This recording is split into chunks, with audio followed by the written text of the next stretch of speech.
bonsoir. Bonsoir et merci et bienvenue dans ce numéro de Bistro Liberté avec les sociétaires Nicolas Gardère, avocat, Stéphanie Bignon, militante associative, Charlotte Dornelas pour Boulevard Voltaire, Philippe Randa pour Euroliberté et ma collègue et amie Élise Blaise pour TV Liberté. Bonsoir à vous. Avant de présenter notre invité, je voudrais vous dire que TV Liberté ne vit que grâce à ses donateurs. Et je salue donc tout de suite, et du plus loin de la France, au bout du monde, ses sauveurs, qui est à Saint-François en Guadeloupe, Fabien de Cheveigne, Marc de Lille, Jean-Louis de Méréo, Marc de Taverny, Jean-Bruno de Meudon, qui doit être dans le public. Je remercie le public des donateurs qui est présent aussi. Amaury de Toulon, Martine, c'est de Suresnes. Ça, c'est pas loin de chez nous. Rémi de Ménil, c'est dans le Nord. Bernard de Tours, Jean-Pierre de Paris, Adrien de Lyon et Solange de Châtillon. Ça doit être dans les Hauts-de-Seine et Solange doit être dans le public aussi. Bonsoir, madame. Merci d'être avec nous pour accueillir notre invitée. C'est la présidente de la Manif pour tous, Ludovine de la Rochère. Bonsoir, madame. Bonsoir, Marcel. Bonsoir. Depuis 2012, la Manif pour tous a fait descendre des millions de Français dans la rue. D'ailleurs, vous avez même fait mieux que Philippe Martinez et Jean-Claude Maillet réunis. Bien au-delà et de manière massive, dense, répétée, enfin c'est sans comparaison. Sans comparaison. Vous dites d'ailleurs, maintenant, nous nous sommes levés en 2012, c'est pas pour rester assis en 2016. Bon, et donc vous appelez à une nouvelle manifestation de masse le 16 octobre, ça j'ai bien retenu la date, à Paris. Tout à fait. À Paris. Alors, ça n'est pas encore absolument sûr et certain sur le lieu précis du rendez-vous. Nous le dirons de toute façon en temps utile. Et les canaux de communication et les médias comme le vôtre permettent de diffuser l'information quand il faut et même très Alors, moi, Ludovine de la Rochère, moi, je suis prêt. J'ai pris mon pull, la Manif pour tous. Bon, alors, on y va le 16. Bon, d'accord. Mais... Non, n'applaudissez pas. On y va, d'accord, mais on y va pour faire quoi maintenant? Alors, on y va parce que malheureusement, François Hollande n'a pas changé. Ses ministres et ses proches politiques n'ont pas changé non plus, hélas. On les a forcés, on les a considérablement freinés dans leurs ambitions sociétales, si je puis dire ambitions, et ils avaient mis un petit peu plus de discrétion sur tous ces sujets, même s'ils sont passés sous la table pendant ce temps-là, mais ça ne passait plus par la voie parlementaire, et donc ça ne rentrait pas de manière presque définitive dans nos textes de loi. Pour rappel, Erwan Binet, député rapporteur de la loi Taubira, disait au printemps dernier à l'hebdomadaire Marianne, la victoire de la Manif pour tous, c'est d'avoir congelé les ambitions sociétales de la gauche. Seulement voilà, il y a une élection qui se profile en 2017. François Hollande ne rêve que d'une seule chose, nous le savons tous. Son seul objectif, c'est d'être réélu. La gauche est en morceaux. Il est incapable d'agir, soyons factuels, réalistes. Donc le seul sujet sur lequel il peut intervenir pour rassembler sa gauche, c'est le sociétal. Et donc, depuis le printemps, on est reparti avec une masse de projets, de propositions, qui avancent, même rapidement, et qui mettent en danger véritablement, et encore, la famille et l'éducation. Ah, moi, je comprends bien cela. J'ai vu que vous avez cette fin de semaine, c'est-à-dire que nous sommes vendredi soir, c'est enregistré mercredi, mais nous sommes le vendredi 16, et vous allez être donc à votre université d'été, vous allez réunir vos cadres, vous mobiliser pour le 16 octobre, tout ça je l'ai bien compris, mais en fait, quand même, il y a une difficulté, c'est que vous n'arrivez pas à empêcher François Hollande et ses amis d'imposer le mariage homosexuel, puis on le voit bien, maintenant la GPA, la PMA, tout ça est enclenché et vous n'arrivez pas à bloquer le système. Alors, il est vrai, vous avez raison, que la loi Taubira, malheureusement, a été votée. Alors d'abord, on se bat et on ne veut pas lâcher là-dessus parce que de manière incontournable, inéluctable, il faudra qu'elle soit abrogée et le plus tôt possible. Je ne dis pas que c'est facile et que c'est demain, mais c'est l'objectif. Par ailleurs, rappelez-vous, au moment des débats sur le projet de loi Taubira, à ce moment-là, il y avait la PMA qui était prévue pour les couples de femmes et les célibataires. Vous constatez aujourd'hui, en 2016, que la PMA sans père n'a pas été légalisée. Et cela, pour quelle raison? Eh bien, grâce à tous les Français qui se sont mobilisés. Nous avons empêché, jusqu'à ce jour, la légalisation de la PMA sans père. Sur la gestation pour autrui, ils nous font beaucoup de grandes déclarations. Ils nous ont dit d'ailleurs en 2013, non, mais on n'a pas d'objectif sur la gestation pour autrui. En réalité, qui dit PMA sans père dit gestation pour autrui.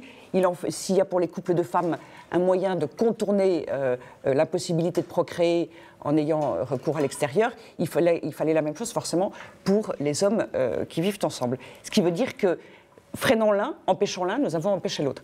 Et puis il y a eu aussi, rappelez-vous, le 2 février 2014, une grande manifestation, et le lendemain, le Premier ministre de l'époque a retiré le projet de loi famille, au pluriel, de la ministre Dominique Bertinotti, ministre à ce moment-là de la famille. Ce projet de loi était une catastrophe. Il a été retiré parce que les Français s'étaient à nouveau mobilisés.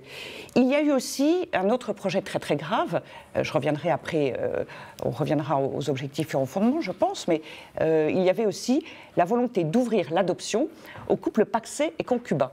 Ça veut dire libéraliser de plus en plus, bien sûr, les conditions d'adoption, et bien sûr, pour les couples formés d'un homme et d'une femme, ou pour 2 hommes, ou pour 2 femmes. On a menacé d'une manifestation, et le gouvernement a fait retirer ce projet qui allait rentrer en débat à l'Assemblée nationale. Je pourrais vous citer de cette manière-là plein d'exemples importants, bien réels, concrets, qui sont peut-être moins visibles, bien sûr, que cette malheureuse loi Taubira, mais néanmoins, sur un plan anthropologique et sur le plan des étapes qui avancent pas à pas, malheureusement, ou qui sont susceptibles d'avancer pas à pas vers les revendications, notamment des associations LGBT, eh bien, tout cela, nous l'avons empêché.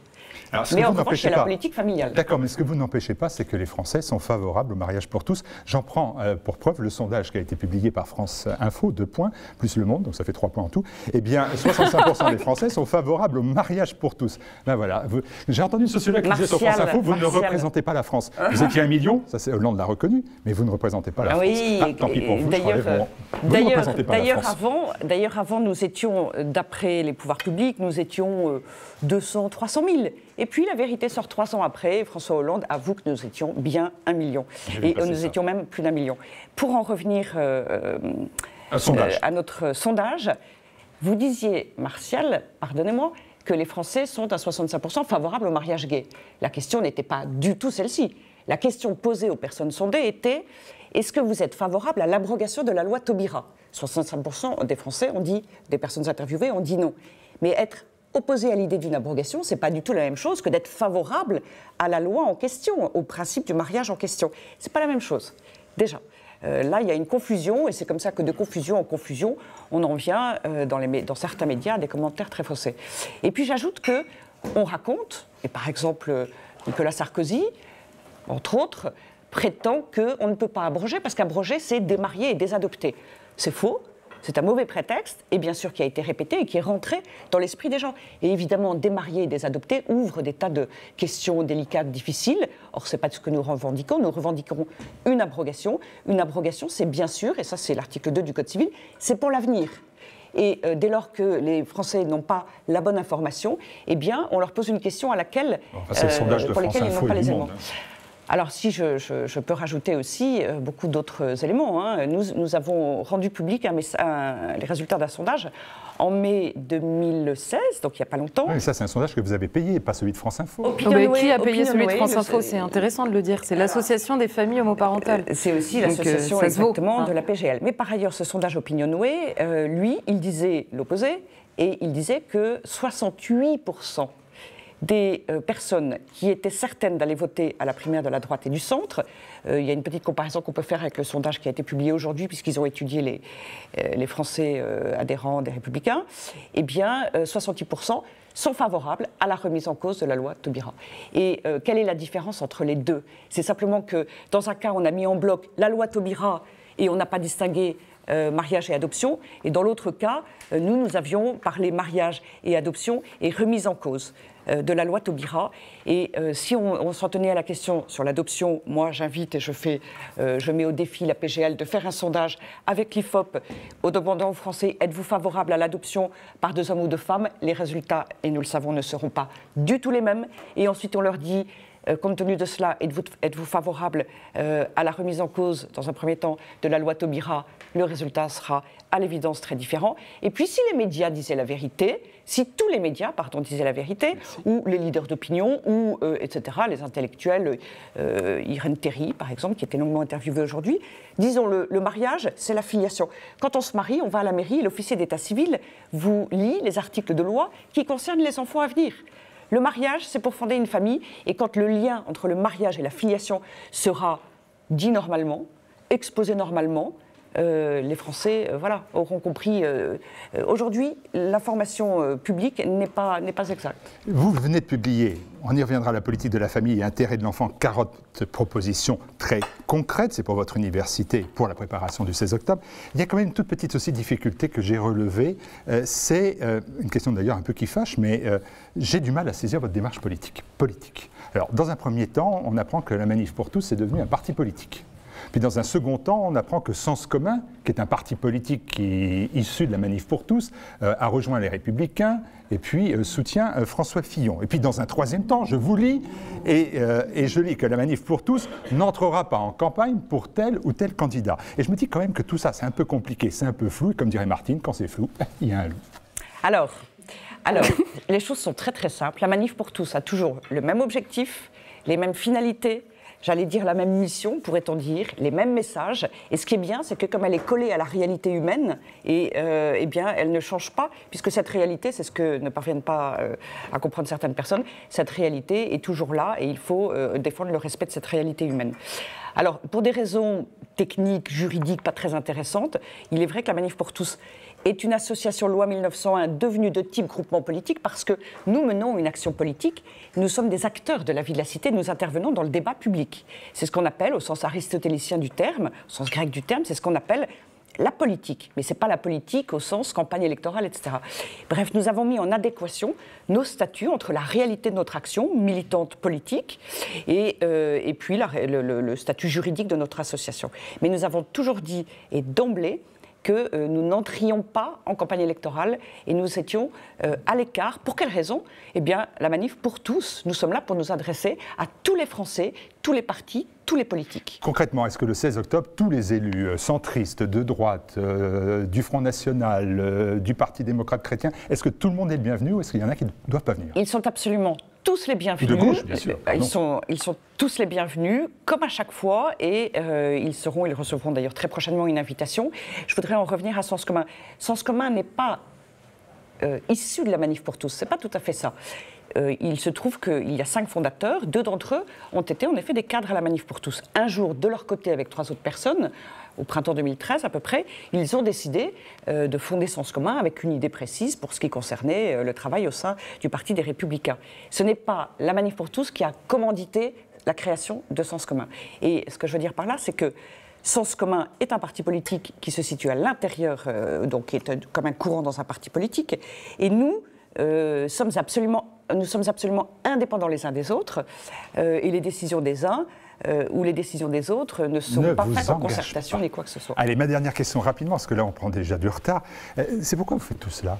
Parce qu'en fait, bon, la presse mainstream, comme on dit chez nous, la presse bourgeoise, vous présente, excusez-moi Nicolas, vous présente comme, bourgeoise, catho, mère de famille, bon ça on a bien compris. Ça on a bien compris. Bon, mais finalement, on pourrait se dire, vous pourriez vous intéresser, vous avez été prof, vous vous intéressez à l'histoire médiévale, alors, vous pourriez vous intéresser à ça. J'ai mené des années de vie professionnelle et puis j'ai été obligée finalement de quitter ma vie professionnelle parce que je pense réellement que cet engagement qui est de défendre l'homme tel qu'il est, homme et femme, et un père et une mère pour avoir un enfant qui a besoin de ce père et de cette mère, évidemment sur le plan humain, c'est absolument central, fondamental, et je pense que, et d'ailleurs il y aura de plus en plus vraisemblablement de personnes, et il y en a énormément d'ores et déjà, qui s'engagent parce qu'on ne peut pas laisser de cette manière-là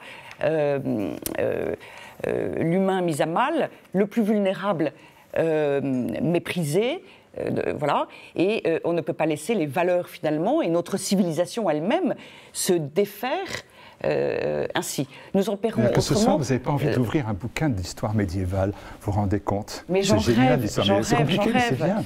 J'en rêve, absolument. Enfin, j'en rêve. Si j'avais le temps de rêver, à vrai dire, je suis nuit et jour sur ce combat de la Manif pour tous. Et nous sommes nombreux dans ce cas-là. Et je voudrais, d'ailleurs, j'en profite pour les remercier très chaleureusement. Il faut bien voir que, effectivement, c'est un combat de chaque instant, qu'aucun de nous ne mène pour lui-même et que nous menons pour nos enfants, nos petits-enfants, les générations à venir. Et nous sommes, si vous voulez, il y a philosophiquement, et on le voit très très concrètement, il y a des personnes qui voudraient que l'être humain puisse s'autodéterminer, qui considèrent que sa liberté est absolue, qu'il ne doit y avoir aucune limite, quitte à porter atteinte aux autres. Et donc on est d'ailleurs tout à fait dans un contexte contraire à la liberté des uns qui doit respecter celle des autres, et versus la défense, d'abord la prise en compte de la réalité humaine, et puis aussi la défense, enfin, une volonté bien comprise. La liberté, ça n'est pas de faire n'importe quoi, c'est de faire des choix qui sont constructifs et qui nous permettent, sur un plan personnel et sur un plan collectif, eh bien, d'œuvrer pour le bien de tous. Ce qu'on appelle l'intérêt général en d'autres termes. Compris. Allez, on va passer au débat, si vous le voulez bien. Si, juste une dernière indication. Vous allez recevoir ceux qui ont l'application TV Liberté. Vous avez été 50 000 à prendre l'application TV Liberté sur vos téléphones intelligents, smartphones, Android ou je ne sais plus quoi, iOS, quelque chose. Il faudra me le souffler dans l'oreillette. Ensuite, vous avez été 50 000 et il va y avoir une notification qui va vous être envoyée dans quelques instants, un push pour vous annoncer à la fois la présence de Ludovine de la Rochère à Bistro Liberté et une date à retenir sur vos calendriers, si vous voulez, le 16 octobre prochain, et c'est à Paris. Allez, premier sujet, c'était promis, là, parce que Nicolas Gardère s'échauffe, là, je le sens bien, et en plus, c'est sur un domaine qu'il connaît bien, parce qu'on va parler de la primaire de la droite et du centre. C'est dire qu'il est impliqué dans cette affaire. Les 8 candidats sont sur la ligne de départ pour une première, la primaire de la droite et du centre. Est-ce que cette démarche correspond à un processus de renouveau de la droite en France, ou au contraire assiste-t-on au dernier feu d'un astre mort? Et question subsidiaire, la bataille des égos va-t-elle prendre le dessus sur la nécessaire bataille des idées autour de l'identité, de la famille, de la souveraineté, de l'avenir de l'Europe? Bref, la primaire, pourquoi faire? Nicolas, vous qui regardez ça comme spectateur, dites-nous ce que vous en pensez. Eh bien, mon bon Martial, déjà je voulais juste avertir les téléspectateurs, si vous voyez ma chemise se tremper, c'est parce que en 15 minutes de Ludovine de la Rochère, je crois que je suis passé de 37 à 45 degrés, alors je suis peut-être déjà décédé. Franchement, j'ai chaud, j'ai tellement chaud. Ne faites pas de fausses promesses. Tellement chaud. Donc si vous voyez tremper ma chemise, c'est à cause de vous, Ludovine. Non. Je crois d'ailleurs de tous les invités qui ont été reçus et qui ont été pendant 15 minutes cuisinés par Martial, je pense que c'est peut-être la personne, pourtant il y en a eu des farfelus, il y en a eu des extrémistes, mais je crois la personne dont je me sens le plus éloigné. Ne répondez pas à la provocation. Je me suis jamais senti très butlerien, mais là je me suis tellement senti butlerien en vous écoutant. Dans quel Butler alors? Parce qu'elle a beaucoup de versions différentes et elle a énormément de contradictions. On va dire dans le seul bouquin de Judith que j'ai lu, dans Gender Trouble, dans Trouble dans le genre, lequel de ses ouvrages, dans son ouvrage matriciel, on va dire, dans Trouble dans le genre. Oui, mais depuis, elle a je suis resté sur Trouble dans le genre. Je ne suis pas un spécialiste de la théorie critique. De la primaire, puisque je vous ai invité à nous parler de la primaire. Alors déjà, le primaire. J'ai certains camarades, notamment Gabi Cohn-Bendit, qui avait dit « oui, je vais aller voter Juppé », etc. Il est hors de question... Non, répondez pas. Allez, est-ce qu'on commence comme ça? Il y a certains militants de gauche qui prévoient d'aller voter à la primaire pour faire barrage à Sarkozy. C'est essentiellement la finalité qu'ils invoquent. Et il est hors de question, je veux dire, je ne suis pas un garçon cynique, il est hors de question que j'aille signer une attestation sur l'honneur, comme quoi je m'engage à soutenir les valeurs de la droite et du centre. Donc voilà, donc déjà je n'irai absolument pas voter. Et non, mais je m'en fous de tricher, mais juste, j'atteste pas sur l'honneur. Je n'atteste pas sur l'honneur, je veux dire, je m'en fiche. Donc ça vous intéresse pas. Donc ça m'intéresse pas, premier point. Second point, vous savez, moi je suis un opposant à la Ve République sous cette forme, je suis un opposant à l'élection du président au suffrage universel direct. Cette vie politique totalement structurée autour de l'élection me semble calamiteuse, catastrophique. Donc déjà, ça m'exaspère. Je déteste cette élection. Je déteste ce qui est en train de se passer. Surtout que le quinquennat, maintenant, on est dans une course permanente pour l'élection présidentielle suivante. Donc ça m'insupporte. J'aime bien... vous savez, parfois... J'ai des rêves, Martial, et je suis en train de nager dans des océans d'orties, et il y a Laurent Wauquiez, il y a Geoffroy Didier. Non, mais juste un petit point sur deux d'entre eux. Laurent Wauquiez, quoi. Le gars, normalien, rue d'Ulm, major de l'agrégation d'histoire. Le gars, mais on dirait un débile mental. Mais comment est-ce possible d'être aussi cynique? Il n'est pas là. Comment est-ce possible d'être aussi cynique? Il n'est pas là, je ne peux pas... Et mon second chouchou, il est génial aussi. Mais c'est pas très argumenté. C'est une sorte de tautologie. Non, mais on parle de la primaire à droite, je m'en fous de la primaire à droite. Attendez, la recherche, je vous ai laissé parler. Juste, mon autre chouchou, c'est Geoffroy Didier. Geoffroy Didier. Le gars, C'est une tautologie, c'est-à-dire l'intérêt général selon Geoffroy Didier, c'est Geoffroy Didier lui-même. Je veux dire, ce garçon, il s'est réjoui après avoir fait, il n'a pas eu les parrainages, mais il s'est réjoui quand même en se disant, je me suis placé pour peut-être être ministre derrière, etc. Mais ce gars, et pourtant c'est un confrère, mais c'est ça la politique. Vous parliez d'égo tout à l'heure. Mais oui, c'est ça la politique. On a compris. Je déteste. Philippe Randa. Est-ce que vous voulez dire un mot sur ces primaires? Revenez à l'essentiel. Je dirais bien un mot sec, énergique et définitif, mais ce serait grossier, sur les primaires, parce que le problème des primaires maintenant, initiées par la gauche et pris et moquées par la droite, c'est que ça a transformé la vie française en une élection permanente. C'est plus au moment d'une élection, et Dieu sait s'il y a des élections quasiment tous les ans, c'est que là maintenant c'est 12 mois sur 12. On nous serine avec les candidatures, les bagarres, les rivalités des uns comme des autres, 12 mois sur 12, pendant 5 ans du quinquennat. Il n'y a jamais d'arrêt. On est en élection permanente. Et du coup, ça désacralise évidemment la fonction de l'élu. Le président de la République est quand même celui qui doit être au-dessus des partis.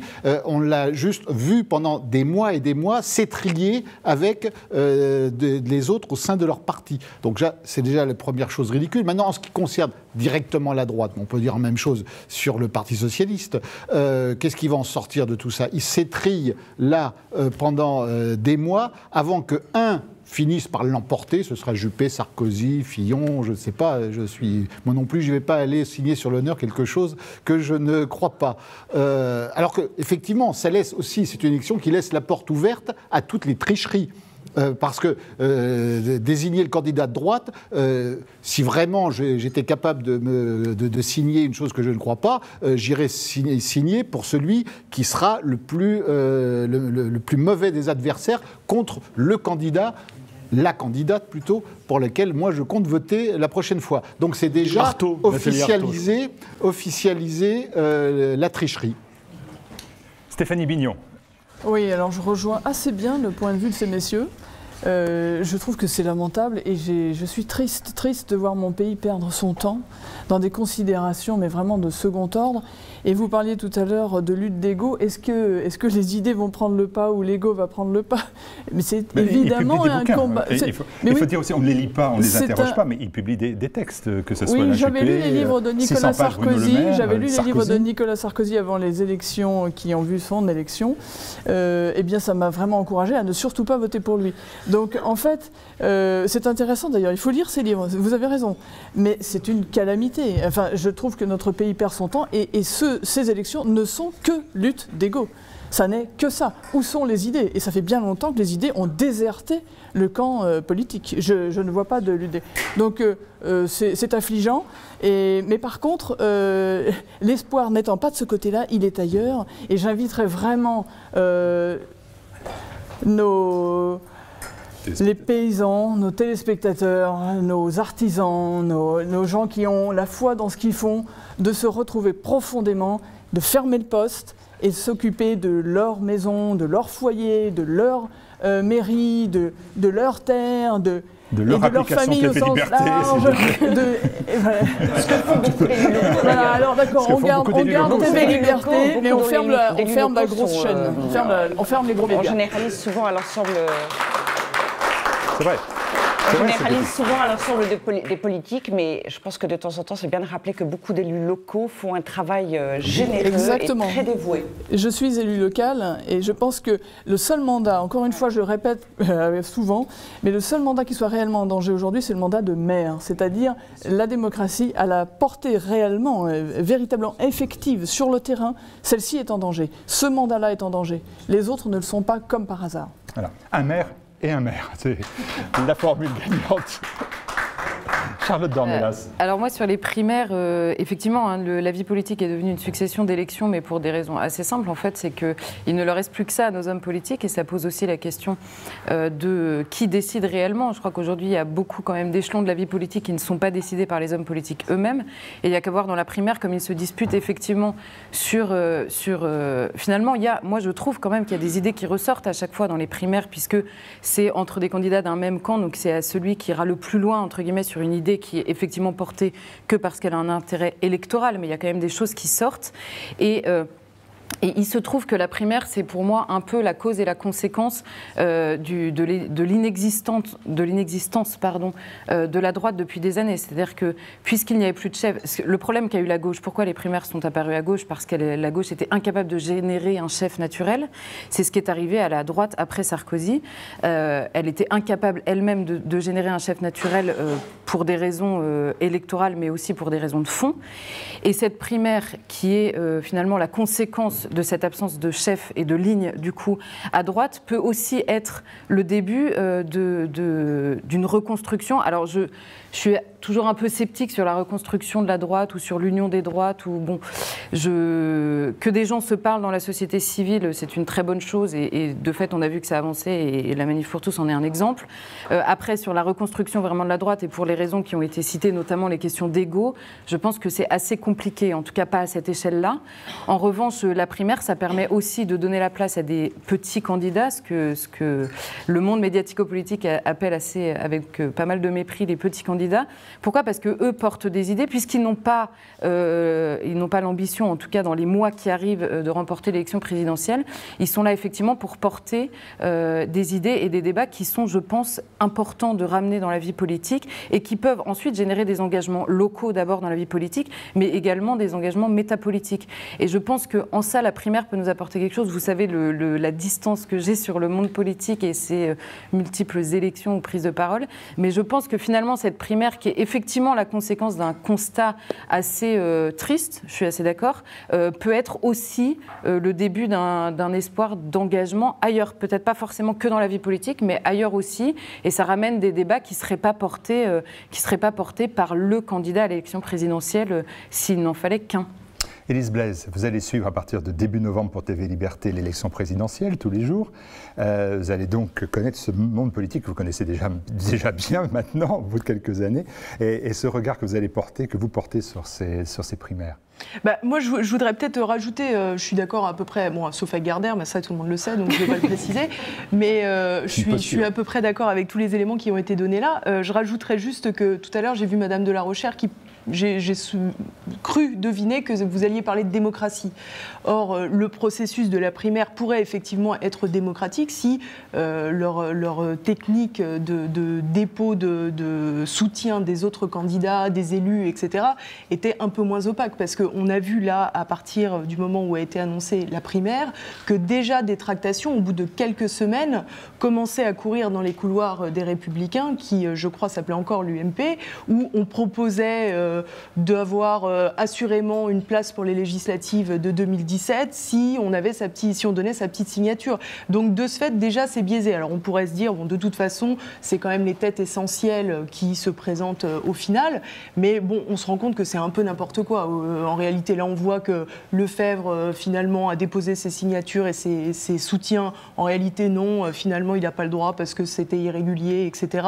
À côté de ça, M. Poisson, évidemment, contre qui j'ai absolument rien, mais peut se présenter parce que lui, il est président du PCD. Enfin, c'est un peu la grande fête là-dedans, quoi. La grande fête là-dedans. Alors, là-dedans, il va falloir peser pour la Manif pour tous, parce que je pense que la primaire, c'est aussi le moyen de peser pour la Manif pour tous. Alors, bien sûr, cette année d'échéance politique est extrêmement importante pour nous, pour la cause que nous défendons. Alors, tout en reprécisant bien qu'il s'agit de tirer parti de ces moments quand même un peu particuliers, où, même s'ils n'ont aucune conviction, les politiques sont un peu plus à l'écoute de ce que veulent les Français. C'est bien le seul moment dans la vie politique où il y a un petit créneau pour se faire entendre. Et d'où ce que vous citiez très justement tout à l'heure, on s'est levé en 2012-2013, c'est surtout pas pour rester assis en 2016-2017. Alors cela étant dit, moi j'observe que depuis 2012, depuis l'élection de François Hollande, on ne parle que de 2017. Finalement, les médias, la classe politique, les Français n'attendent qu'une seule chose depuis 2012, c'est que François Hollande parte et qu'on puisse envisager l'avenir. C'est très frappant. Ça a l'air clair pour tout le monde. Ça a l'air clair pour tout le monde. Juste un dernier point. J'aimerais dire une phrase. Une phrase qui est un hommage. Un hommage. Un jour, j'écrirai l'ode à Stéphanie Bignon. J'ai adoré les accents léniniens quand elle en appelait aux ouvriers, quand elle en appelait aux paysans. C'est une phrase, c'est une phrase.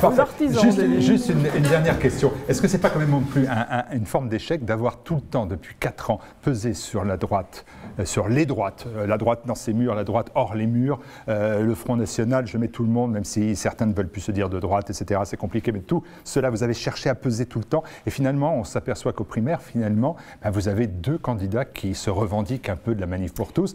Et qui plus est ne sont pas soutenus par Sens commun. Et qui ne sont pas soutenus par Sens commun.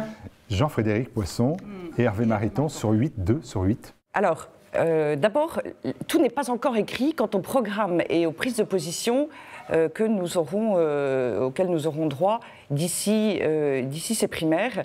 Et puis, finalement, vous savez, ça fait des dizaines d'années qu'un certain nombre d'associations, de lobbies, de courants, d'études également, d'intellectuels, vont dans un certain sens, qui est le sens de la déconstruction, et qui concerne bien des domaines. Finalement, ça fait des dizaines d'années qu'ils travaillent. Ils ont des moyens extrêmement importants. Ils sont positionnés, pas forcément de manière, je ne dis pas que c'est forcément organisé, enfin, il se trouve qu'ils occupent un certain nombre de places, ceux qui philosophiquement sont plutôt dans ces courants. Et effectivement, ce n'est pas en 15 jours, 3 mois, 1 an qu'en fait on peut inverser véritablement ce courant. En revanche, la question du mariage gay, elle est fondée notamment sur l'idéologie du genre. Cette idéologie du genre, elle est tellement compliquée que les gens n'arrivent pas à y croire, ça permet à certains de nier son existence, mais surtout elle est tellement aberrante, elle a tellement peu de fondement réel, elle n'a aucun fondement scientifique. Je pense pour ma part que ça s'écroulera comme un château de cartes, et je suis convaincue que notre boulot, c'est d'accélérer cet écroulement. Un peu comme l'écroulement de l'URSS. Très bien. À chacun sa force. Très bien. À chacun sa force. C'est notre ami Ignace qui évoque la primaire. À chacun sa force. Et Juppé dit « je suis le plus grand ». Et Sarkozy répond « et moi, je suis le plus à l'écoute ». Sarkozy, toujours contre le mariage gay. Non, j'ai travesti mon programme. Et puis, toujours Sarkozy-Juppé, l'avantage avec l'identité heureuse, le concept d'Alain Juppé, c'est qu'on met les rieurs de son côté. Et en parlant de rieurs, on va se retrouver dans quelques instants pour parler de François Hollande.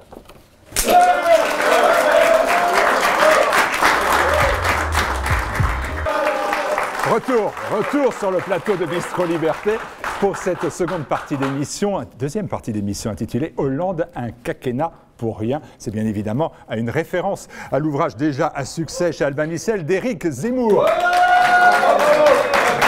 que vous avez interrogé pour TV Liberté. Félicitations. Pour Éric Zemmour, le quinquennat hollandais a glissé dans le sang avec les attentats de janvier et novembre 2015, des attentats suivis malheureusement de bien d'autres. Ce fut le retour du tragique, dit Zemmour, pour un président qui se voulait absolument normal et débonnaire. Un président des faits totalement dépassé par les événements. Mais au fait, avec François Hollande, nous avons réellement perdu 5 ans de réforme ou de redressement pour la France. Ludovine de la Rochère, vous qui avez rencontré le président de la République, est-ce que vous considérez que c'est un président pour rien? Alors, ce n'est pas je serais bien plus sévère, ce n'est pas un président pour rien. Je pense que c'est au contraire un président qui a beaucoup démoli, qui a fait reculer la France, qui a fait reculer la société, qui a fait reculer l'éducation, etc. Et malheureusement, ce n'est pas fini, puisque là, la dernière ligne droite, l'objectif pour un certain nombre autour de lui, c'est de vite faire passer encore des réformes au cas où il perdrait le pouvoir en mai prochain. Et puis, bien sûr, on l'a dit, pour des raisons électoralistes. Et donc, pour moi, c'est bien pire qu'un président pour rien. Au départ, il partait avec une idée extrêmement ambitieuse, être un président normal, banal, sans ambition, sans idée. Bon, mais finalement, malheureusement, il a des idées, mais plutôt des idées qui sont contre l'intérêt général. À partir de ce soir, vous vous réunissez à Étiole, dans l'Essonne, pour votre université d'été. Est-ce que ces oreilles vont siffler? Alors, pour cette université d'été, nous allons avoir des intervenants vraiment remarquables, Denis Tillinac, Chantal Delsol, un grand débat sur toute la poursuite, tout ce qui est la suite des sujets sur lesquels nous travaillons, la logique transhumaniste, un débat qui sera probablement assez vif et passionnant. Autrement dit, il s'agit d'informer le public, qu'il soit très à jour sur ce qui est en train de se passer là maintenant. Tout à l'heure, je ne vous ai pas fait la liste des mesures, mais c'est impressionnant. Et former à ces questions, qui sont des questions... Alors, la Manif pour tous a l'air de toujours travailler sur les mêmes sujets, de s'en tenir toujours à un cercle très resserré. Mais ce cercle, enfin, ces sujets sont tellement immenses, il faut s'y former, il faut être à jour.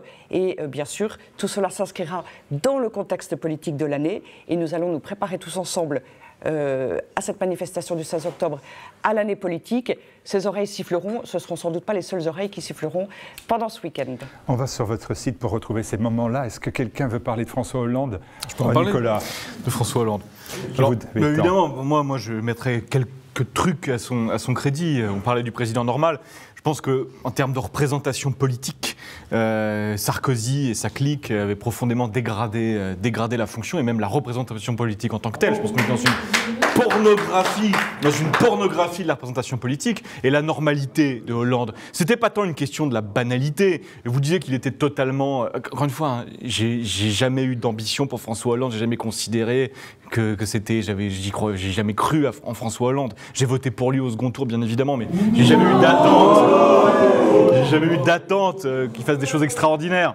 J'ai même pas été vraiment déçu parce que je n'attendais rien. Sur ce sujet, c'était toujours est-il. Attendez, alors vous parlez beaucoup trop. Ah bah oui, mais c'est quand même ça. Non, juste non, c'est pas ça le sujet. Juste entre le pornocrate qui a dégradé même la représentation politique même qu'était Sarkozy et sa clique. C'est vrai, c'est vrai. Vous allez faire aimer Sarkozy parce que Hollande et l'autre avec son scooter et avec sa comédienne, honnêtement. Je suis désolé. Dans la pornographie. Hollande a ramené la fonction à quelque chose de plus normal en comparaison avec Sarkozy. Désolé. Et dire qu'il était totalement dépassé par les événements, ça me paraît un peu excessif. Après, que ça a été un quinquennat pour rien, bon, je mets à son crédit, bien évidemment, des avancées comme le mariage pour tous, la loi Taubira, bien évidemment. Pour le reste... Et son amie Cécile Duflot prise comme ministre. Pour le reste, on est resté... Martial, baby love, arrêtez. Pour le reste, on est resté sur les vieilles solutions macroéconomiques qui ne marchent pas. C'est-à-dire tout ce qui aurait pu être fait, macroéconomique, s'ils veulent les jeunes, tout ce qui aurait pu être fait, non mais c'est vrai, tout ce qui aurait pu être fait pour cette transition écologique de l'économie, tout ce travail qui aurait pu être fait. Non mais c'est vrai, ça vous fait rire. Et vous faites court. Non mais écoutez, ça fait plus de 40 ans qu'on est en crise. Et on n'a même pas compris que c'était le paradigme, c'était le nouveau paradigme. Dire une crise qui dure depuis 40 ans, c'est plus la crise, c'est l'État tel qu'il est. Et on ressort les vieilles solutions macroéconomiques qui ne marchent pas indéfiniment. Et on ressort toujours les mêmes, d'ailleurs aussi. La recherche. Juste notre invité. C'est notre invité. Quelle est la finalité de la politique? Quelle est la finalité de la politique? Ludo. Non, ce que je veux juste te dire, c'est que des occasions ont été manquées une fois encore, et on a, sur le plan... Quel a été l'impact sur le chômage? Le gouvernement précédent, c'était pareil, rien. Je veux dire, sur le plan économique, rien n'a été fait, c'est calamiteux. C'est calamiteux, c'est pareil, c'est le même échec, Donnez la parole à quelqu'un d'autre, j'ai suffisamment entendu la recherche. Donnez-la. Vous allez devoir vous y habituer. Non mais vous me donnez trop chaud. Où est mon éventail? Non mais sérieusement. Non, Ludovine. Oui, mais Nicolas Gardner, essayez de répondre. Ça me rend trop nerveux. Quelle est la finalité du politique? Quelle est la finalité de l'économie? L'organisation sociale. L'organisation sociale, dans quelle finalité? Politique. Dans quelle finalité? L'épanouissement individuel du plus grand nombre, la maximisation des libertés de tous. Non. Évidemment. Ce sont évidemment. Et bien sûr, la capacité à vivre tous ensemble. Vous êtes personnaliste, je suis individualiste, mais c'est la même logique. Ce que je veux vous dire par là, c'est que les décisions qu'a prises François Hollande, j'allais dire après tout, les autres domaines sont catastrophiques, mais c'est logique. Les décisions les plus fondamentales en ce qui concerne l'homme ont été catastrophiques. C'est votre point de vue. Ils ne pouvaient pas faire mieux. C'est votre point de vue idéologiquement biaisé. Vous pouvez dire idéologie du genre, mais vous, votre idéologie, elle est massive, elle est prégnante. Je vous invite à lire le rapport de la Manif pour tous. Je vais avoir des palpitations. UNICEF. Mais ça serait bien que vous ayez le débat. Je les connais, leurs arguments, je les connais pas. Je suis même allé à une manif juste pour voir à quelle gueule ça avait. Je vous promets. Je suis allé à la troisième manif, j'y suis allé juste pour la gueule du truc. Je les connais par cœur. Toutes les données chiffrées de l'INED, de l'INSEE, du Conseil d'orientation l'orientation des retraites, de l'UNICEF, etc. Les conseils de famille départementaux, je connais tout, je sais tout, je sais tout, je sais tout, je sais tout. Et vous étudiez la réalité des familles homoparentales. Non, mais vous racontez n'importe quoi sur une base idéologique. Alors, je vous propose un débat à partir mais j'en veux de la réalité. je veux pas débattre avec vous, ça ne m'intéresse pas. Ça m'avilit. Alors. Ah bon. Nicolas Gardère, apprenez à débattre et à dialoguer parce que nous, on vous accepte dans le dialogue et dans le débat. Mais non, là, restez comme ça. Alors continuez, faites un effort. Non, mais je veux pas débattre avec Alors effectivement, oui, on se serait réjoui si c'était juste un quinquennat pour rien. Effectivement, c'est bien pire que rien puisque ça a été quand même la catastrophe. Alors on a parlé des avancées sociétales, effectivement. Mais il faut évidemment parler quand même du terrorisme qui, je crois, a fait quand même un bond sans précédent sous le quinquennat Hollande. C'est précisément la faute d'Hollande. C'est peut-être un petit peu la faute des interventions à l'étranger qui n'étaient pas forcément très très bien menées, non? Sarkozy n'est pas intervenu en Libye. Pour mémoire. Mais on n'est pas en train de faire un travail pour Sarkozy. Je travaille pour Sarkozy. TV Liberté est financé par Sarkozy. Martial, vous le savez d'ailleurs? Je ne le savais pas, mais j'aimerais bien. Ça me permettrait de finir de fin de mois. On n'est pas en train de défendre Sarkozy ou de vouer l'hégémonie Sarkozy. On est en train de parler précisément de Hollande. Ce n'est pas parce que Hollande est mauvais que Sarkozy était forcément meilleur. Donc effectivement, la Libye, on pourra en parler. Là, ce n'est pas la question. Je parle de la Syrie. On constate quand même que tous ces attentats sont quand même en lien direct avec les interventions étrangères, notamment en Syrie, mais également peut-être sur tous les troubles que ça a semé dans toute la région, Irak, Syrie et effectivement Libye. Par ailleurs, Éric Zemmour dit, je vais faire un lien, mais Gardère va encore sauter au plafond, mais c'est pas grave. Éric Zemmour explique que la bataille de la souveraineté, qui lui était chère, a été perdue en 92 avec Maastricht, mais que aujourd'hui, dans cette campagne, ce qui va être central, ce n'est plus la souveraineté, mais la question de l'identité. Et on a déjà parlé, je crois, sur ce plateau, des relations entre la notion d'identité et potentiellement le déracinement total. D'ailleurs, je crois que Nicolas, vous étiez plutôt d'accord avec ça pour dire que les terroristes étaient aussi avant tout des déracinés qui n'avaient plus de patrie et qui ne croyaient plus en rien. Je me souviens plus de mon argument. C'était peut-être un taux d'alcoolémie un peu trop de manière générale. Quand Élise Blaise me cite, j'ai un peu de mal tout de suite. Ils sont d'ailleurs je de sais manière plus, générale je suis gêné. Des personnes qui n'ont pas eu peur. Observation, soit dit en passant. Philippe Randa. Eh bien moi, je trouve d'autant plus scandaleux ce qu'a dit Nicolas Gardère qu'il a parfaitement raison. Globalement, à quelques points, non pas point de détail près sur les attaques sur la manif pour tous, mais là où il a raison, c'est quand il dit... Pas la manif, c'est quand il explique effectivement que ce quinquennat, Éric Zemmour a dit une énorme connerie. C'est pas un quinquennat pour rien, c'est qu'on a une succession de septennats et de quinquennats inutiles. Je suis né sous De Gaulle et Pompidou. Là, j'ai pas beaucoup de souvenirs politiques, c'est vrai. Mais j'ai beaucoup de souvenirs politiques des septennats de Giscard d'Estaing, de François Mitterrand, de Jacques Chirac, Nicolas Sarkozy et maintenant de François Hollande. Mais à chaque fin de quinquennat ou de septennat, j'ai entendu dire on a perdu du temps, on n'a rien fait, c'est un échec. En quoi le quinquennat de François Hollande est pire que tous les autres? Oui, bon, il y a l'abracadabantesque mariage pour tous. Bon. C'est pas... Mais à part ça, qu'est-ce qu'il a fait de pire que Nicolas Sarkozy? Qu'est-ce que Nicolas Sarkozy a fait de pire que Jacques Chirac ou de François Mitterrand avant? Finalement, pas grand-chose. Donc, cette question de dire un quinquennat pour rien, mais non, et c'est la même politique, et là, je rejoins les arguments de Nicolas Gardère. Effectivement, il a raison, parce qu'il fait beaucoup de provocations, ça l'amuse, mais il a parfois un peu de bon sens, cet homme. Stéphanie Bignon ou Charlotte Dornelas? Rapidement. Je voulais dire à Nicolas Gardère, maître Nicolas Gardère, que c'est pas parce qu'on parle des ouvriers, des artisans, des paysans qu'ils appartiennent, en fait, ils n'appartiennent pas à Lénine, ils n'appartiennent pas à la gauche. Non, mais j'en profite pour dire qu'ils n'appartiennent déjà qu'à eux-mêmes et que je cherche pas du tout, justement, comme je suis pas dans la course électorale, je ne suis pas dans la démagogie, je suis sincère. Les paysans ont fait notre pays et voilà. Donc je les salue. Et nous avec. Voilà, et nous avec. Donc ensuite, je rejoindrai assez bien Philippe Randa, je suis complètement d'accord avec vous. Je trouve que nous assistons à un décrescendo depuis cette Ve République. C'est une espèce de délitement à chaque septennat puis quinquennat. Et comment peut-on être déçu de François Hollande? Enfin, qu'est-ce qu'on pouvait en attendre? Je veux dire, c'est une catastrophe. Après ça, quand on me parle de... C'est un peu facile, je veux dire, Hollande, les musulmans, tout ça, mais est caricatural. Je suis atterrée du manque de réflexion. Le mal est beaucoup plus profond, beaucoup plus ancien, beaucoup plus... Il faut démonter les rouages, se regarder nous-mêmes. Ne sommes-nous pas tombés dans des pièges? Quand M. Zemmour dit un quinquennat pour rien, je l'ai entendu dire sur RTL récemment qu'il annonçait l'opération Ronce, c'est-à-dire la descente de l'armée française dans les banlieues françaises, inspirée par l'armée israélienne. Mais il n'y a pas de quoi se réjouir. Que se passe-t-il? On est en train de nous apporter un conflit qui n'est pas le nôtre dans notre pays. On est en train de nous monter les uns contre les autres. Et on assiste à cela depuis effectivement le début de cette 5e République. C'est une catastrophe. Je crois qu'il est grand temps d'ouvrir les yeux. Et je me tourne vers vous, Madame de la Rochère. Nicolas Sarkozy a été celui qui a amené, apporté dans notre pays ce virus de la théorie du genre. Sans théorie du genre, il n'y avait pas de mariage pour tous. Nicolas Sarkozy, comme vous le dites très bien, Monsieur Philippe Randa, nous a apporté l'étape suivante dans le décrescendo, qui est François Hollande. Sans Nicolas Sarkozy, il n'y avait pas François Hollande. Sans la guerre en Libye, il n'y avait pas cette montée du terrorisme.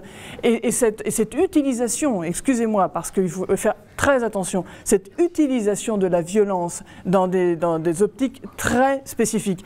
Et là, on ne peut pas tout dire, mais j'invite les téléspectateurs à creuser ces sujets, à taper des noms sur Google et à faire des recherches, parce qu'il ne faut plus tomber dans ce panneau. Ce débat, aujourd'hui, ce débat électoral autour de François Hollande est une fumisterie. Il n'y a pas de débat. Moi, je veux bien ça. Est-ce que vous pouvez reconnaître au moins que la distorsion finalement entre Nicolas Sarkozy et François Hollande, et c'est pas une question d'affect, c'est tout simplement que Nicolas Sarkozy faisait encore semblant peut-être de penser que la France était un grand pays. François Hollande a ravalé la France au rang d'un land. Est-ce que vous ne pensez pas que c'est ça, la distorsion entre les deux? Moi, Nicolas Sarkozy me rend presque plus malade que François Hollande, parce que Nicolas Sarkozy, on pourrait dire d'une certaine façon, a trahi ceux qui croyaient en lui. François Hollande, il est égal à lui-même. Charlotte Dornelas, et puis après un petit mot de la fin, mais Charlotte Dornelas, vous n'avez pas pris la parole. Je vous rappelle. En fait, on fait un débat depuis 10 minutes sur le titre d'un livre qu'apparemment personne n'a lu. Parce que... Si, votre honneur, 2 personnes. Oui, bah alors Élise, voilà. Peut-être. Non, mais là, en tout cas, dans les dernières prises de parole, parce que précisément, Éric Zemmour commence sa préface en expliquant, en faisant un constat sur le monde politique, en disant pendant des décennies, la droite a fait semblant de voir, la gauche a fait semblant de ne pas voir, et le Front National qui avait... sur la question en tout cas de l'immigration et de l'islam, le Front National qui avait fait un constat très juste est en train de l'abandonner au moment où le réel prend le dessus sur l'idéologie. Donc je pense quand même qu'il règle son compte à tout le monde par une simple phrase. Ça c'est vrai, je vous en donne acte voilà, comme souvent, donc, ça c'est vrai, il n'y a pas de cadeau fait à personne. Voilà, ça c'est sûr. En l'occurrence sur le quinquennat... Il a des mots très durs pour tous. Il a des mots très durs pour tous et sur le quinquennat précédent, il n'est pas du tout plus tendre avec Nicolas Sarkozy qu'il ne l'est avec François Hollande. La seule chose qu'il dit, c'est effectivement un quinquennat pour rien, c'est-à-dire par rapport au constat qui était déjà catastrophique au moment de son élection, que François Hollande se présente comme le président normal au moment où précisément la France n'avait plus jamais besoin d'un chef. Plus que jamais besoin d'un chef, pardon, allait dire, en fait, la normalité, à ce moment-là, la normalité expliquée par François Hollande, c'était je vais prendre le train. Qui sont fous qui prennent le train, quoi. Arrêtez avec vos désirs, arrêtez avec vos chefs. Mais non, Nicolas, on vous a entendu, là, et on n'entend jamais Charlotte. C'est hyper factuel. Ensuite, du coup, sur cette question d'un quinquennat pour rien, je pense qu'en fait, on est un peu tous d'accord, c'est le quinquennat de la catastrophe et le seul fait, et c'est pour ça que je ne l'impute pas seulement à François Hollande, mais je voudrais, et c'est évident que Éric Zemmour ne l'impute pas lui-même, je ne suis pas d'accord surtout avec lui, mais en l'occurrence là-dessus, c'est injuste de lui attribuer cette parole. Il n'impute pas ce constat, et notamment ces 250 morts à François Hollande seul. Et évidemment que la politique internationale, évidemment que la question de l'immigration intraitée ou maltraitée depuis des années, avec lâcheté notamment politique ou avec idéologie, nous a menés là, et c'est pas François Hollande qui en est le seul responsable. Ensuite, sur la question de l'idéologie, parce qu'effectivement, François Hollande, qu'est-ce qu'on retient et c'est en ça que peut-être que Ludovine de la Rochère est l'invitée la plus emblématique du quinquennat Hollande, c'est que la seule chose que tout le monde retient de François Hollande, et vous-même, Nicolas Gardère, c'est c'est le mariage pour tous, c'est la seule chose que tout le monde retient de ce quinquennat, et que là, on a à la fin, la question c'est finalement, c'est idéologie contre idéologie. Mais pardon, moi, la manière dont vous vous opposez là, ce soir, on n'a pas parlé de la question, on a évoqué la question du mariage pour tous, on a insisté beaucoup sur la question de la filiation. Et qu'est-ce que Ludovine de La Rochère a dit à la fin? Que finalement, le combat, pourquoi elle avait abandonné le reste pour se battre pour ça, c'était parce que l'égalité suprême, puisque tout ça se fait au nom de l'égalité, c'était qu'un enfant est un père et une mère. S'il y a bien une chose sur laquelle on est tous égaux au moment de naître, et c'est la seule chose, parce que l'égalité, en fait, vous en parlez toute la journée, mais tout le monde sait qu'elle n'existe pas. La vie, c'est un peu dur, la vie, c'est pas égal pour tous. La vie, si, la seule chose au moment où on est, c'est qu'on est tous d'un père et d'une mère. Ok, ça c'est un constat. Ça veut rien dire de dire ça veut rien dire. On est tous comme ça. Hein. L'égalité, juste... ça ne veut rien dire. Ok, non mais attendez. Non,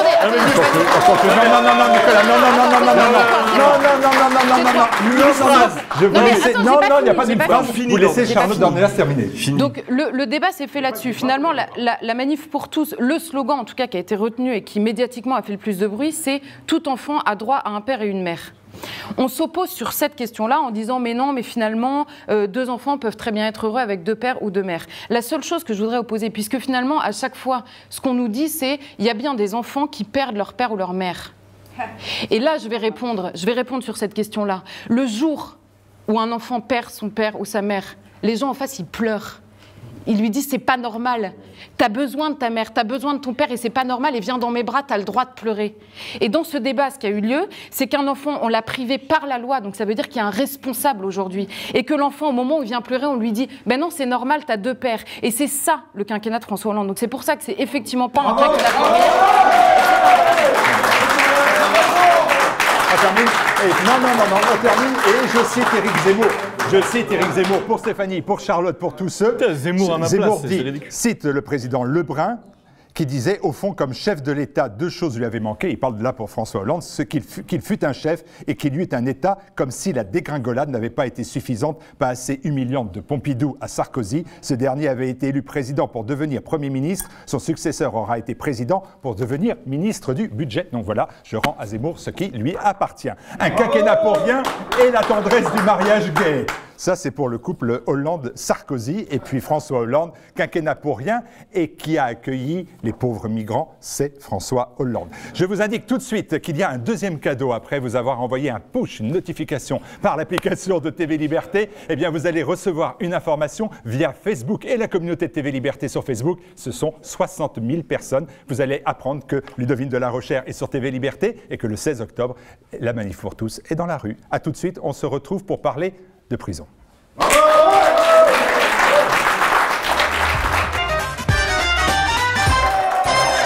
retour sur le plateau de Bistro Liberté. Bistro Liberté, c'est bien évidemment l'émission de débat qui est financée par les donateurs de TV Liberté. Alors je vous en prie, allez très vite sur le site tvliberté.com à la rubrique dons, parce que le TV Liberté, nous, c'est vous, et vous, c'est grâce à vous que nous pouvons faire cette émission et évoquer ce troisième sujet, 10 000 places de prison en 10 ans, enfin. Enfin, l'annonce du Premier ministre, à 8 mois de la fin de la présidentielle, du quinquennat, est-il un énième effet d'annonce ou une nécessité absolue au regard de la situation explosive dans les prisons françaises? 10 000 places de prison en 10 ans. Allez, 10 000, je vous le fais. Martial, vous avez en partie donné la réponse. Oui. À 6 mois de la fin du quinquennat, est-ce un effet d'annonce? La réponse est dans votre question, pardonnez-moi. J'ai essayé d'être sympa avec Manuel Valls.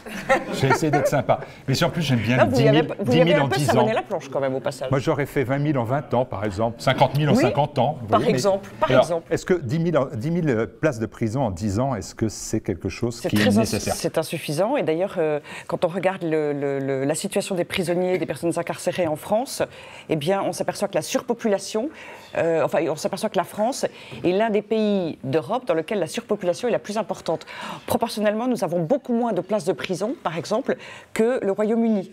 Et donc, il y a un déficit extrêmement important. Et il faudrait annoncer 2 fois plus de création de places de prison. Malheureusement, il y a bien un effet d'annonce, puisque, comme vous le disiez très bien, il reste 6 mois. Et évidemment, ça ne donnera lieu à rien. Parce que c'est dans 2 quinquennats. Hein. Un quinquennat pour rien. Un quinquennat pour rien, des prisons, 10 000 places de prison. Alors vous qui êtes un libertarien... Si nous parlons... Non, je ne suis pas libertarien, c'est un sens très précis américain, très particulier. Je ne suis pas libertarien. Libertaire ira très bien. Décadent. Non, décadent. Mais décadent, c'est très de droite. Vigélie Ladan, Barvet, Huysmans. Oui, lui, il n'a pas de normes, donc ça peut pas... C'est pas un truc de gauchiste, la décadence, fin 19e. Non, le sujet, c'est quoi? Non, mais la gauche a la grande agilité de mettre des mots qui transforment. Arrêtez, Ludo. Qui arrivent à transformer les choses. Je peux vous donner un exemple? Là, en 10 secondes. Écoute. Les mères porteuses, ça s'appelle maintenant la gestation pour autrui. Ah bah c'est altruiste, c'est merveilleux, c'est fantastique. Seulement la réalité des faits, c'est pas tout à fait celle-ci. Pardon, c'était juste à propos du terme décadent, mais je... Elle arrive à couper Nicolas Gardère. C'est vrai que c'est un exploit que je n'arrive pas N'allons pas sur ce sujet. Enfin, moi, il me semble qu'à l'échelle de l'histoire, l'immense majorité des grossesses ont été des gestations pour autrui dans une société patriarcale. Mais dites-moi, peu importe. Peu importe. Mais vous me rendez butlerien, c'est ça le point. Non, mais vous êtes extrêmement sympathique et ouvert à la maternité et à la femme. Je vous écoute pas. C'est tout à fait sympathique. Sur la question des prisons. Mais ça, vous n'aimez pas le débat, j'avais oublié. Et vous savez qu'il est prof à Sciences Po, hein, donc... Sur la question des prisons, Ludo. Quand on parle d'utopie, si à un moment on parle d'utopie, moi je suis profondément abolitionniste sur la question des prisons. Je suis abolitionniste. Après, il y a ici et maintenant. Ici et maintenant, évidemment, eu égard à la surpopulation carcérale, eu égard aux conditions de détention calamiteuses, évidemment indigne. Et la France a été condamnée à plusieurs reprises par la Cour européenne des droits de l'homme à cet égard. Évidemment, d'ailleurs, la prison de la santé est en ce moment... Si la CEDH est un repère, alors là, excusez-moi... On ne peut pas s'arrêter. Il faut regarder ce qui se passe. Et vous avez un peu... Votre avis ne dépend pas de celui de la CEDH, rassurez-moi. On dit pire que Gilbert Collard. Ce ne sont pas vos élèves à Sciences Po. Ce ne sont pas vos élèves à Sciences Po. Ils ont le droit de s'opposer. Ah ben voilà. Non, mais c'est vrai. Vous avez raison, j'ai un petit vélo. La réalité, les faits, on sort. Ce fascisme qui est le réel. Non, mais écoutez. Ah oui, le réel. Bien sûr. Non, mais attendez. Le réel, c'est l'utopie est inutile, l'utopie ne sert à rien. Vous n'êtes pas aussi vous dans l'utopie, vous n'avez pas. Non, mais arrêtez. C'est ce qui fait qu'on est dans le mur. Considérez que l'utopie ne sert à rien, enfin, c'est stupide comme raisonnement. Le Christ était un utopiste aussi, ne l'oubliez jamais. Bien à gauche, pardonnez-moi. Bon, alors, laissez-moi parler des prisons, Ludo. Non, je suis pas histoire de crédibilité, ça m'empêche de parler. Non, ce que je voulais juste te dire, c'est que, bien évidemment, que ces places de prison sont nécessaires. Regarde la situation actuelle, il n'y a pas assez de places de prison dans ce paradigme, encore une fois, qui est un paradigme où on emprisonne les gens. Ce que je voulais juste te dire, c'est qu'à partir du moment où on part de l'hypothèse, à partir du moment où on part du principe, pour la peine de mort, on part du principe qu'on prive des individus de leur liberté personnelle. Et la liberté personnelle en droit constitutionnel, c'est la liberté d'aller et venir, c'est la liberté de fréquenter qui on veut, c'est la liberté sexuelle, etc. À partir du moment où on part de cette hypothèse, que c'est comme une violence faramineuse qui est faite aux individus, mon souhait, c'est que la prison... Parce que c'est aussi une responsabilité collective, parce qu'on parle toujours d'argent, de budget, le prix que ça coûte. Les prisonniers sont notre responsabilité collective. Et je considère que la prison devrait être finalement le plus bel endroit de la Terre. Dire, je veux... Non mais c'est vrai. C'est pas possible. C'est vrai. Moi, je pense qu'en prison, il y a déjà de manière très marginale des interventions d'artistes. Moi, j'ai des amis écrivains, théâtreux, qui vont en prison. Nicolas, mais tout ça est tellement marginal. Il faudrait que ça soit par système. Que la prison, par système, soit un lieu d'exubérance. Parce que, non mais dans le même temps, vous êtes là... Attendez. En prison, dans des situations telles qu'elle est aujourd'hui, dans ce qu'est la prison aujourd'hui, les névroses infantiles qu'on connaît bien, comme la religion, naissent et pullulent, et sont même contagieuses. Nicolas. On attrape la religion en prison. Et vous êtes là à dénoncer la radicalisation islamiste en prison, et dans le même temps, vous voulez pas mettre de moyens, vous voulez pas mettre d'argent. Mais parce que c'est pourri la prison. Mais si au contraire, vous disiez qu'il fallait rajouter des places de prison largement, et plus que ce que voulait Hollande. Elle parle trop, La Rochère. Nicolas. Sérieusement. Soyez sérieux. Ce que je trouve dommage dans le débat sur les prisons, c'est qu'on est en train de parler d'un remède, mais pas du mal, en fait. Et que comment s'étonner, encore une fois, qu'il y ait recrudescence de délinquance dans un pays qui n'a plus de frontières, dans un pays qui se renie tous les jours. Donc, augmenter Augmenter les places de prison, je suis désolé, mais c'est simplement essayer de trouver des antibiotiques pour une maladie qu'on ne cherche même pas à guérir. Donc ce débat est lamentable, effectivement il est purement électoraliste, mais là où il m'inquiète, c'est que si, dans des buts électoralistes, on sort ce genre d'argument, ça veut dire qu'on nous estime encore assez crétins pour considérer que le débat se situe au niveau du nombre de places de prison, alors que notre pays est envahi et que nos frontières n'existent pas, que notre souveraineté n'existe plus. Et là, je voudrais revenir sur ce que vous disiez tout à l'heure, Charlotte, à propos de ce qui s'est passé de très grave sous, effectivement, ce quinquennat Hollande, qui est ce mariage pour tous. Effectivement, c'est très grave. Mais ce mariage pour tous n'aurait jamais eu lieu sans le lavage de cerveau que nous avons subi depuis très longtemps et que nos grands-parents n'auraient jamais. On n'aurait même jamais osé leur présenter un projet tel que celui-ci. Donc ça veut dire que ce travail a été sciemment fait, que François Hollande est l'aboutissement d'un système, qu'il est la cerise sur le gâteau. Depuis des dizaines d'années, c'est ce qu'on disait tout à l'heure. C'est tout ce qu'il est, c'est tout ce qu'il est. Les prisons. Ouais. C'est chaud, hein. Je vais avoir un coup de chaud comme Hillary Clinton si je tousse, hein. Vous le saurez. Je pense que je vais faire scandale, moi, en disant qu'il y a largement assez de prisons et beaucoup trop même de prisons et de cellules. Le problème étant, est-ce que tous les gens qui sont aujourd'hui actuellement en prison y ont leur place? Ce sont des délinquants. Ils ont fait des actes délictueux, ils doivent être punis. Moi, je ne suis pas du tout laxiste en justice. Mais est-ce que la punition est forcément la prison? La prison, c'est quand même pour mettre hors d'état de nuire des gens dangereux pour la société. Je prends l'exemple d'un procès actuel. Vous êtes formidable parce que là, je vous sens défendre les positions de Rachida Dati et de Christiane Taubira. Je suis... Oui, mais pas avec les mêmes finalités et pas avec la même philosophie. Parce qu'ils en ont mis dehors. Oui, mais prenons l'exemple de Jérôme Cahuzac, dont c'est le procès actuellement. Le procureur a demandé 3 ans de prison ferme. Est-ce que Cahuzac, qui n'est pas un beau personnage, qui mérite d'être puni pour ce qu'il a fait, c'est évident. Mais est-ce sa place est vraiment en prison? Ce n'est pas un danger, ce n'est pas un danger pour la société. On peut croiser Jérôme Cahuzac demain sur un trottoir, je ne me sentirai pas en danger. Il ne va pas non plus récidiver dans le même forfait. Maintenant, il doit être puni. Très bien, qu'il soit puni, qu'on lui prenne de l'argent, des amendes, des choses, ou des travaux d'intérêt collectif, c'est possible. Moi, je voudrais revenir seulement à une chose. Il y a les gens très dangereux qui peuvent agresser physiquement des gens, qu'eux doivent être mis hors d'état de nuire, dans des cellules, en prison, d'accord. Mais que tous les gens qui ne sont pas un danger pour l'intégrité physique et ou qui ne sont pas à même de recommencer leur délit, de leur trouver des peines de substitution, c'est très bien, ou alors des peines beaucoup plus courtes et beaucoup plus dures. Reprenons l'exemple, mettre les gens au pain sec et à l'eau. Remettre les gens, comme dans le temps, à casser des cailloux, mais pas les mettre pendant 10 ans, 15 ans. On peut mettre des peines beaucoup plus dures, humaines. Je ne parle pas de sévices, bien évidemment, mais des peines humaines, beaucoup plus dures et beaucoup plus courtes, qui ne donnent pas envie aux gens de récidiver dans leur délinquance. Et ça laissera des places pour tous les dingues, les tarés, les terroristes. Là, il y aura de la place en prison. Élise Blaise. Bon, alors, vous avez dit tout à l'heure 10 000 places de prison supplémentaires en 10 ans. Le problème, c'est que déjà, aujourd'hui, il en manque 11 000.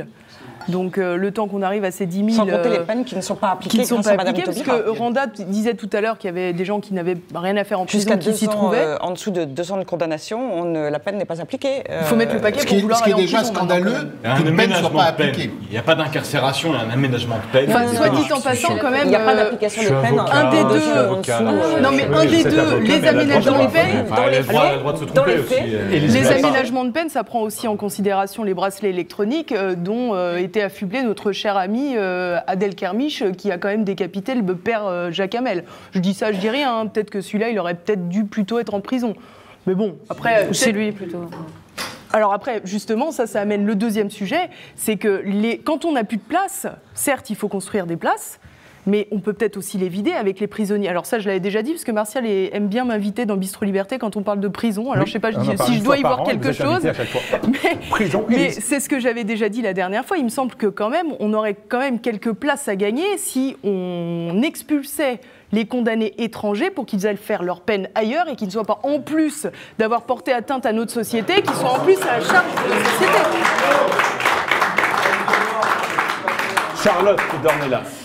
Alors, je voudrais juste revenir, puisque Nicolas Gardin n'a pas le monopole de l'invective. Comment on dit ? De l'invective de tous les invités. Je note que n'écoutant que son courage, Nicolas Gardin dénonce les névroses religieuses qui pullulent en prison. Comme ça, infantile. Oui, infantile, oui, pardon. Comme ça évite de nommer le mal. Oh, c'est catholicisme, qui ne mènera jamais à rien. C'est sûr. Moi, je connais énormément d'aumôniers catholiques en prison. Je peux vous dire que le catholicisme dans les prisons françaises, ça pue. C'est juste. Névrose infantile, c'était une référence à l'avenir d'une illusion de Sigmund Freud. D'ailleurs, à cet égard, si vous êtes islamophobe, c'est Charlotte Dornelas qui parle. Non, je ne te donne pas la parole, Nicolas. Charlotte Dornelas qui parle. Vous refusez le débat, je refuse aussi. Je me fiche de ce que vous pensez des religions en général, ce qui est déjà un marqueur de relativisme qui ne mène pas à grand-chose. Mais je note qu'en prison aujourd'hui, et vu le débat qui amène Manuel Valls à prendre la position extrêmement courageuse, effectivement, à 6 mois des présidentielles, d'annoncer 10 000 places de prison, que dénoncer les névreuses religieuses qui pullulent en prison et qui inquiètent les Français, c'est un petit peu lâche. Un tout petit peu. Lâche mais oui, parce que c'est pas les névreuses religieuses, c'est l'islam aujourd'hui qui pose problème en prison, soyons clairs. Mais non, mais je l'ai dit, j'ai visé le radicalisme islamique. Je suis contente de vous l'entendre dire, parce que vous n'avez pas cité. Vous n'écoutez pas, Dornelas. Non, vous n'avez pas cité. Alors, si je l'ai noté, c'est qu'a priori, vous l'avez pas cité. C'était Ludo qui couvrait ma voix. Avec sa voix butch. Voilà. Ludo me couvrait. Alors, pour revenir sur la question des 10 000 places de prison, effectivement, c'est évidemment un effet d'annonce. Il y a besoin de places en prison, c'est un fait, étant qu'en tout cas, on n'aura pas changé. Et j'entends les arguments qui disent que tout le monde ne devrait pas être en prison. J'entends qu'on pourrait faire autrement, que certaines personnes seraient mieux dans leur pays d'origine. Très bien. Dans leur pays d'ailleurs, de leur deuxième nationalité, hein, c'est pas juste une question d'origine. Mais je note aussi que Manuel Valls, là où je considère que ça n'est qu'un effet d'annonce, c'est que Manuel Valls est quand même Premier ministre et qu'il annonce ça alors qu'il a laissé Christiane Taubira, ministre de la Justice, mener une politique sur la question de la prison précisément désastreuse, aller dire sur tous les plateaux de télévision, c'est moi qui parle là, aller dire sur tous les plateaux de télévision que la prison ne sert à rien. Il l'a laissé dire, il l'a laissé prendre, mais peu importe, ce n'est pas un jugement moral que je fais là, c'est un constat. Il laisse Christiane Taubira dire que la prison ne sert à rien, mener une réforme qui, de fait, accepte ça, et ensuite, il vient nous dire on va créer 10 000 places de prison de plus au moment où, effectivement, électoralement, c'est intéressant. Ensuite, c'est aussi le Premier ministre d'un gouvernement, et notamment d'un Parlement majoritairement socialiste, qui vote l'interdiction, enfin, qui refuse de voter la fermeture des mosquées salafistes. Or, on sait évidemment que c'est quelque chose qui est effectivement problématique en prison, et c'est pour ça que la question de la prison se pose aujourd'hui, c'est en fonction de l'islamisme. C'est pas juste comme ça, ça débarque de nulle part. Mais non, c'est un gouvernement. Depuis très longtemps, rien à voir. Mais avec peu ça. importe, si aujourd'hui Manuel Valls le porte, c'est en fonction de cette question-là. Je dis pas que c'est pas un problème qui par ailleurs devrait se poser, c'est que ça ne se pose qu'en fonction de la question de l'islam aujourd'hui. Donc les mosquées salafistes, le gouvernement refuse de les fermer. La déconstruction historique, notamment que Najat Vallaud-Belkacem met en place au niveau de l'éducation nationale et qui ne sert pas évidemment, parce que tout le monde parle de vivre ensemble. Mais vivre ensemble à partir de quoi ? Quand bien même aujourd'hui, j'accepterais de dire qu'il y a encore une chance pour qu'on puisse vivre ensemble. On vit avec quoi quand Najat Vallaud-Belkacem déconstruit tout l'enseignement de l'histoire ? Ça, Manuel Valls, Premier ministre, l'a aussi laissé faire. Ensuite, quand on dit effectivement, il y a certaines personnes en prison aujourd'hui qui ont la double nationalité ou qui ne sont même que étrangers, parce qu'il y en a aussi, et que la France devrait pouvoir expulser, Manuel Valls, qui fait les gros bras, n'a jamais remis en cause le lien qui nous lie à la CEDH et qui pose problème sur de multiples sujets, mais en l'occurrence sur celui-là. Manuel Valls n'a jamais venu en disant on va remettre en cause la CEDH qui nous empêche, ou faire appel des condamnations qui nous empêchent d'expulser les gens qui sont effectivement dangereux pour la population. Donc c'est évidemment un effet d'annonce, quand bien même il n'y en aurait besoin, qui ne sera pas suivi de fait, puisqu'ils n'ont pas l'habitude de... Est-ce que vous voulez ajouter un petit mot ? Néanmoins, je voulais revenir sur une question de fond que vous avez esquissée, puis malheureusement, vous êtes parti dans une contradiction totale. Non, mais vous m'avez interrompu, donc j'ai pas pu finir, effectivement. Bah, allez-y, Ludo. Et il n'y a pas d'appel des décisions de la CEDH. Non, mais on dit n'importe quoi sur le juridique. Quel appel des décisions de la CEDH, pardon. Ah, ça n'a pas été fait sur la question de la privation de liberté est une chose... Oh, c'est trop aimable. La privation de liberté est une chose terrible, c'est certain. Parfois... pour l'ensemble de la société, il n'y a pas le choix, il est nécessaire de priver certains de leur liberté, c'est vrai.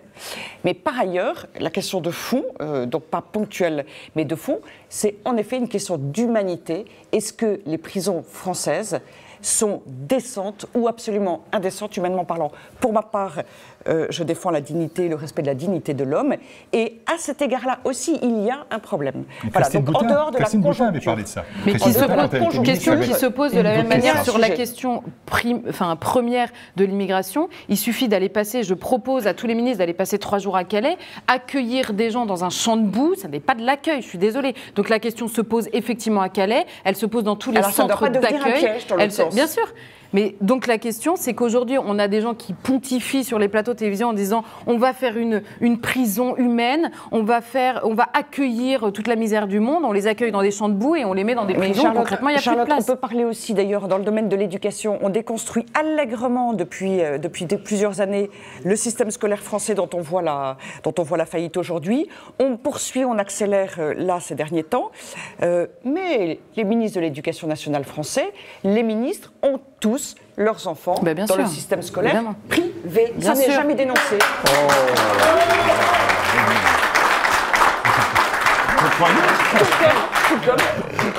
Ils défendent Calais, ils défendent etc. Mais...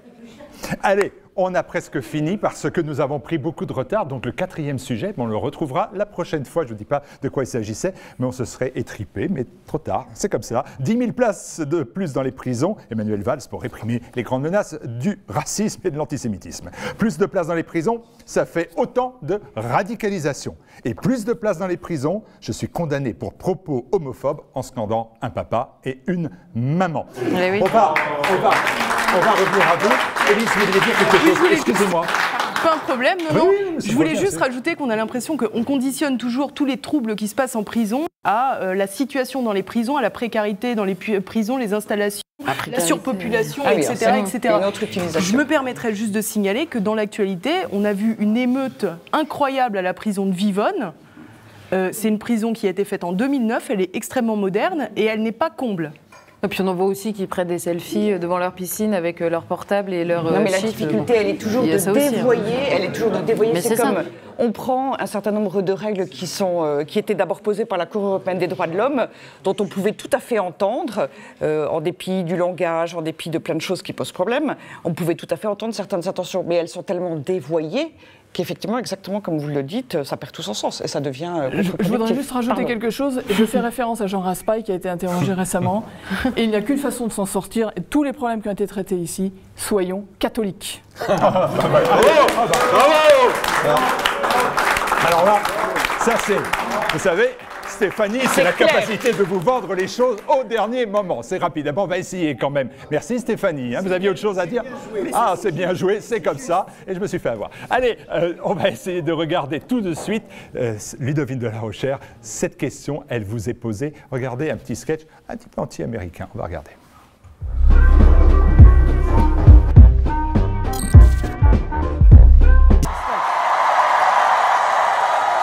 Nous sommes en plein casting pour l'élection américaine du 8 novembre. Les apôtres de la bien-pensance nous avaient appris que seule l'Amérique incarnait la voie de la raison et du sérieux. Avec la campagne présidentielle, c'est du grand spectacle. Pour le ridicule, les Américains fidèles à leurs habitudes voient les choses en grand. Pour les Oscars, les nominés sont Hillary Clinton et Donald Trump. Bref, pour ces récompenses dans la catégorie du personnage le plus puissant du monde, on a le choix entre une fofolle et un battleur d'estrade. Pas facile de faire le choix, même si les choses ne sont pas si tranchées. D'un côté, on a une diva des minorités, quelqu'un de sérieux donc. Mais petit problème... Ce futur maître du monde aurait un pet au casque, un petit vélo dans la tête, quoi. C'est ce que voudrait nous faire croire une vidéo diffusée par l'entourage de son concurrent. Elle montre le comportement pour le moins étrange d'Hillary. Une compilation de gestes incontrôlés, une exubérance maladive qui nous laisserait penser que la détentrice de l'arme nucléaire de la première armée du monde aurait des petits soucis psychomoteurs. Sauf que sa vraie folie n'est pas dans sa gestuelle, mais dans ses positions ultra-guerrières, la poursuite de la géopolitique suicidaire dans laquelle les USA entraînent le monde. Sur ce plan, pour son challenger Trump, c'est l'inverse. Donald est partisan de foutre la paix au monde, et ça va nous faire des vacances. On aura peut-être un peu moins d'attentats. L'ennui avec toi, Donald, tu permets que je t'appelle Donald, c'est que lors d'une négociation de paix au sommet, on n'est pas à l'abri d'une bonne vieille grosse blague dont tu as le secret. Car c'est vrai, notre vieux rocker sur le retour a la finesse et l'élégance d'un Elvis.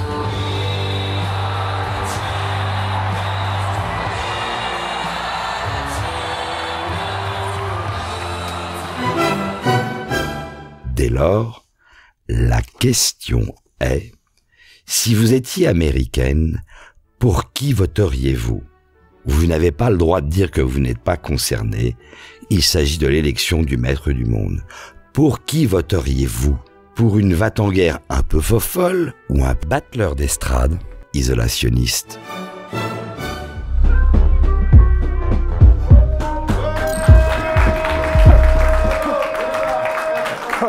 Comme on dit chez moi, c'est cadeau, c'est cadeau. C'est de Karim Ancilla, on pourrait le dire autrement. Alors, qu'est-ce que vous allez voter dans cette élection? Alors, pour tout vous avouer, j'ai une allergie très nette et très éruptive même à Hillary Clinton, voilà, pour toutes sortes de raisons.